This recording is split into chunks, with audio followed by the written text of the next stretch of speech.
Hello guys. At ngayon ay dire-diretso na tayo, no? Sa pag-record para isang ano na lang. Uploadan na lang. Yung first video natin today, Saturday, yung REIT. Ayan. Real Estate Investment Trust. So, pwede nyo i-check sa channel natin. And mag-subscribe na din kayo. So, ngayon, mag-update lang tayo sa mga blues. Sa mga stocks, guys. Pero, typical lang to, no? Ayan. Mag-check lang tayo ng mga chart na typical. Hindi naman actually nagiging trending.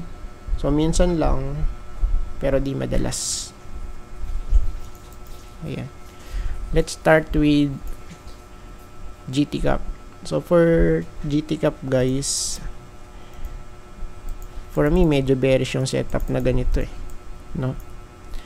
And kasi kung titignan natin, supposed to be, dapat nag-hold na to dito nung nag-breakout. Kasi ito yung possible neckline niya, oh. Neckline yan, tapos nag-breakout. Okay, tapos nag-throwback.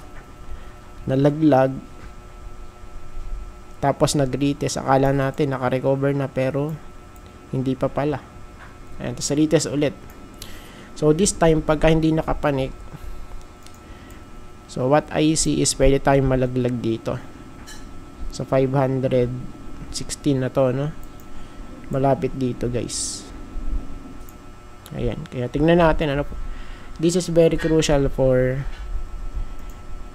GT Cap, of course. Pagka hindi nag-breakout at nag-hold, wala na, no? So, finish na. Pagka ganito yung setup, no? Then, sa daily, same here. Yan, so same lang. Kaya, this one is very crucial for GT Cap. Ayan, pagka hindi nag-breakout sa may 200, ayan, kasi confluence na rin to sa ating horizontal support or sa resistance pala, no? Ayan. So, pag hindi nag-breakout, eh, wala na. Okay, finish na. So, pwede na malaglag yan as low as 515, no? Sa ating support. So, next natin, SM.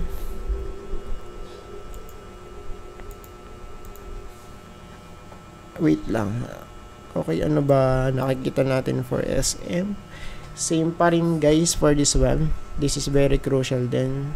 Okay, still nasa downtrend channel, no? Of course, pagka mga channels, hindi po ito magiging bullish kung hindi magbe-breakout, no? Since meron nga tayong channel na tinatawag. So, based dito sa chart natin, since naka-weekly tayo, of course, super obvious naman kasi yung ano na to, yung mismong trend itself, no? Ayan, no? Ayan. Pero right now, what I see is medyo nag-hold naman siya rito, no? Sa 810. We have here 1, 2, 3, 4, and 5. So, yun nga lang, ang pinakakailangan natin kasi dito for SM is yung confirmation. So, ano yung magiging confirmation? So, magiging bullish to pagka nakapanik dito, guys. Ayan, sa 1,000, ano ba to? So, at least 1,020. Somewhere here, sa area na to. Ayan. So, for now, it's a, ano pa, no? It's a 50-50 pa. Okay, and pwede pa rin bumalik dito sa baba sa 800 plus support. Kasi yun yung pinaka-critical support for SM right now, ano? And, kung titignan natin sa daily, same here, of course.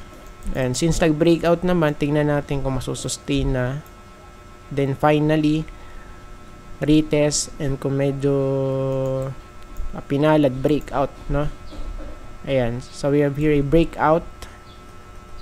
Okay. And kung mag-pullback ng konti, so it's good lang naman. Then push. So, tingnan natin yung setup na ganito. Pero mag-stick pa rin tayo dun sa may sinabi natin noong una. Ayan. So, hanggat wala pong breakout dun sa may sinabi nating area. So, of course, it's a 50-50 for SM, no? AC. So, for AC, check natin. So, dito naman, walang breakout. Okay. Pero mukhang same lang siya ng chart ni, ni SM. So, medyo sideways since nung COVID. Super deep. Sell off, guys. Ayan, kasi black swan yan eh. Tapos, V-shape recovery type. Ayan, then, medyo nag-sideways, pero nalaglag lang din because hindi na-sustain, Then, right now, sideways ulit. Ayan, kaya it's a 50-50. It's either sa taas or sa baba, Since nasa support, tingnan natin. Let's, give this a chance, of course, pwede naman talagang mag-retest ulit dito sa may resistance. 732.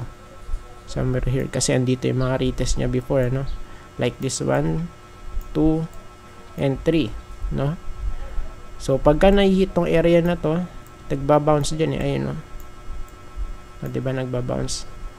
So, for this one, tingnan natin, And finally, magbe-breakout if ever man na siya ay magre-retest ulit dito sa may resistance natin. Since meron tayong trend line dito. So, ito yung trend line natin, Okay, pagka pinakita natin yan, ayan. So, trend line, trend line, trend line, trend line, trend line. For AC. Ayan. So, next, MBT. For MBT, so, silipin muna natin. So, dito naman, typical setup. Okay, sa break tuloy. Sa breakout, ayan, since may, tayo dito, neckline, and, ayun, diba? Series of higher lows. Low, higher low, higher low, higher low, and series of higher highs, high, higher high, higher high, and higher high. So, it means bullish yung setup for MBT. Ayan. Since meron na tayong retest dito So, nag-breakout sa neckline, tapos throwback then retest. Ayan. So, tingnan natin since malapit sa may resistance kung mare-reject ba or hindi, Malapit yan dito sa may 73. Ayan, sa may green box. Resistance na kasi ito. And kung ano man siya, magbe-breakout dyan kasi talagang goods naman to diba? So, galing sa ilalim yung kanyang stochastic, So, it means pwede mag-breakout talaga to. So, next target 85. 85.57 at least. Malapit dito sa may green box. If ever man, So, yung setup, so siguro magiging ganito itsura. Ganyan, ganyan, tas ganyan. Okay. And sa daily chart, i-check natin. Ayan, pa-uptrend na nga to